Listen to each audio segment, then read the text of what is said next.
حضرت حمزہ انتہائی محبت کرتے ہیں حضور سے، چچا بھتیجے کا رشتہ بھی ہے، خالہ زاد بھائی بھی ہیں، دودھ شریک بھائی بھی ہیں، ساتھ کے کھیلے ہم جولی بھی ہیں کہ 6 سال بیت گئے ہیں، سوچا ہی نہیں بھتیجا کیا کہہ رہا ہے، سوچا ہی نہیں، اپنی تیر کمان لی نکل گئے، شکار کر رہے ہیں، وہیں پہ بھون بھون کے کھا رہے ہیں، یہی ان کی ہابی تھی۔ جیسے حضرت اسماعیل کا نقشہ آتا ہے علیہ الصلوۃ والسلام، حضرت حمزہ کا بھی سیرت و کردار کے اعتبار سے وہی نقشہ، 6 سال لگ گئے، سوچا ہی نہیں، اور سوچا بھی ہے تو کس طور سے، جذباتی طور پر برسٹ ہوئے۔ ایک روز شکار سے واپس آیا، ابھی گھر میں داخل نہیں ہوئے تھے کہ صوبیہ وہ لونڈی جس نے دونوں کو دودھ پلایا تھا، حضور کو بھی اور ان کو بھی، اور انہوں نے کہا کہ حمزہ آج تو ابو جہل نے تمہارے بھتیجے کے ساتھ بہت برا سلوک کیا ہے۔ گھر میں داخل نہیں ہوئے، سیدھے گئے جہاں وہ اپنا پرا جمائے بیٹھا تھا، اس کے سر پر جا کر کمان ماری، سر پھٹ گیا اس کا،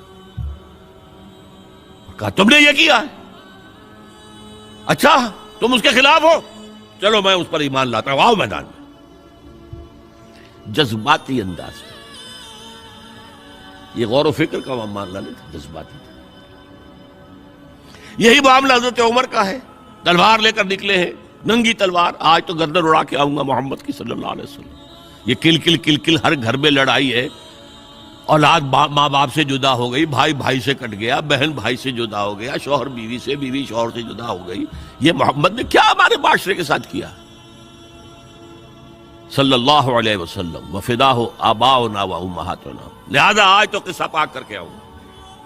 وہ بھی اسی طرح کے تھے، پہلوان قسم کے آدمی، ادھر اس کو کندھا مارا، ادھر اس سے لڑے، ادھر اس سے کچھ نہیں کر رہے، اس طرح کے آدمی تھے۔ اب حضرت حذیفہ درمیان میں مل گئے، کہاں جا رہا ہے عمر؟ کہ آج محمد کا بس میں قصہ پاک کرنے جا رہا ہوں صلی اللہ علیہ وسلم۔ وہ ایمان لا چکے تھے، انہیں پتہ نہیں تھا۔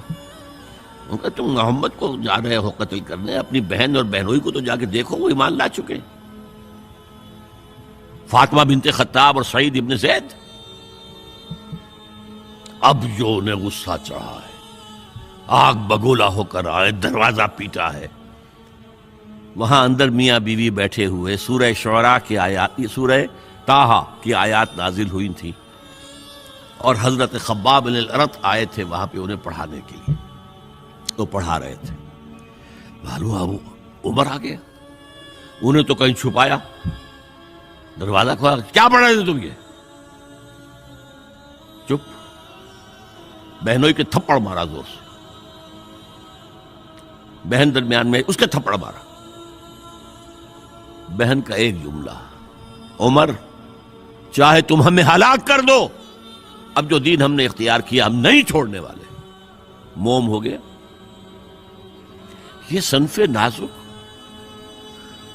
اس میں اتنا دم خم کہاں سے آ گیا؟ عرب کے اس معاشرے میں عورتوں کا مقام کیا تھا؟ ان کی کوئی حیثیت تھی کہ مردوں کے سامنے بول سکے؟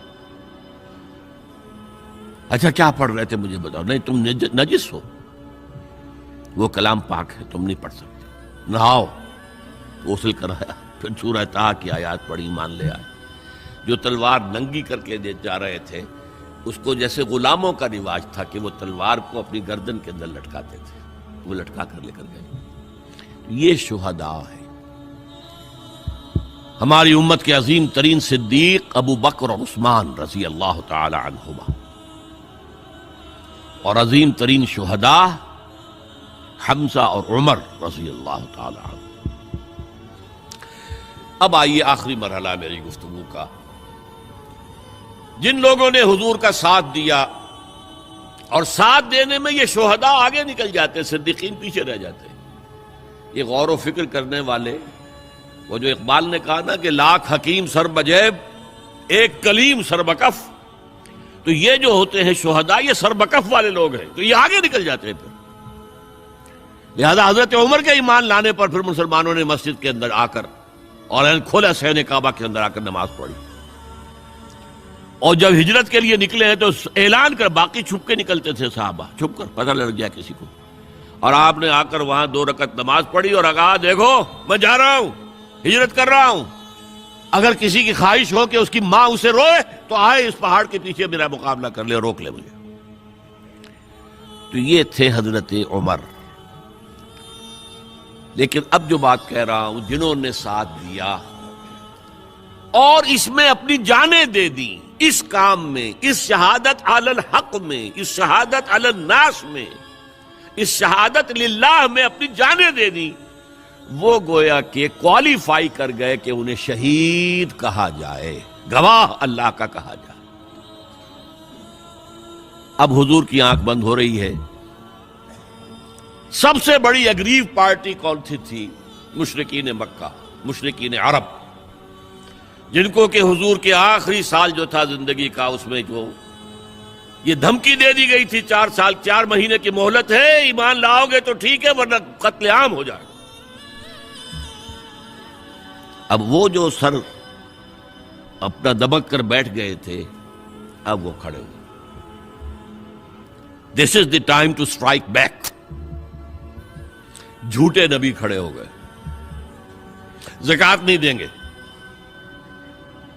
ارتداد. نوٹ کیجئے میری بات، اذا جاء نصر اللہ والفتح ورأیت الناس يدخلون فی دین اللہ افواجا، اور حضور کے انتقال کے بعد یخرجون من دین اللہ افواجا، نکل گئے اللہ کے دین سے فوج در فوج. یہ وقت تھا، ابو بکر کھڑے ہوئے ہیں، آہنی عزم والا شخص، بہت منحنی سے انسان، کمزور سے انسان، رقیق القلب انسان، لیکن عزم کوہ ہمالہ والا تھا اندر. جنگیں کی ہیں. عمر جیسا شخص بھی کہہ رہا ہے رضی اللہ تعالی عنہ کہ دیکھیے مصلحت دیکھیے، آپ نے جیش اسامہ کو روانہ کر دیا ہے، ٹھیک ہے، حضور نے تیار کیا تھا، آپ نے کہا میں کیسے روک لوں. آپ نے نئے نبوت کے جو ماننے والے ان کے خلاف جہاد شروع کر دیا ہے، وہ بھی ٹھیک ہے، وہ مرتد ہیں، کرنا ہوگا. لیکن ان زکوٰۃ والوں سے آپ نرمی برتیں. انہوں نے کوئی کفر نہیں کیا ہے، نماز کا انکار نہیں کیا، زکوٰۃ کا بھی انکار نہیں کیا ہے. وہ کہتے ہیں تمہیں نہیں دیں گے، ہم اپنے طور پر اپنی زکوٰۃ جمع کریں گے، اپنے غریبوں میں تقسیم کر دیں گے.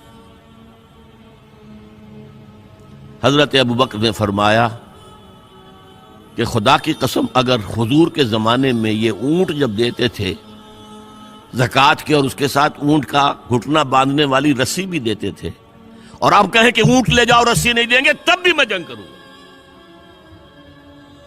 ایبدل الدین وانا حی، کیا دین میں ترمیم ہو جائے گی جبکہ میں ابھی زندہ ہوں؟ اور اگر کوئی میرے ساتھ نہیں جائے گا تو میں اکیلا جاؤں.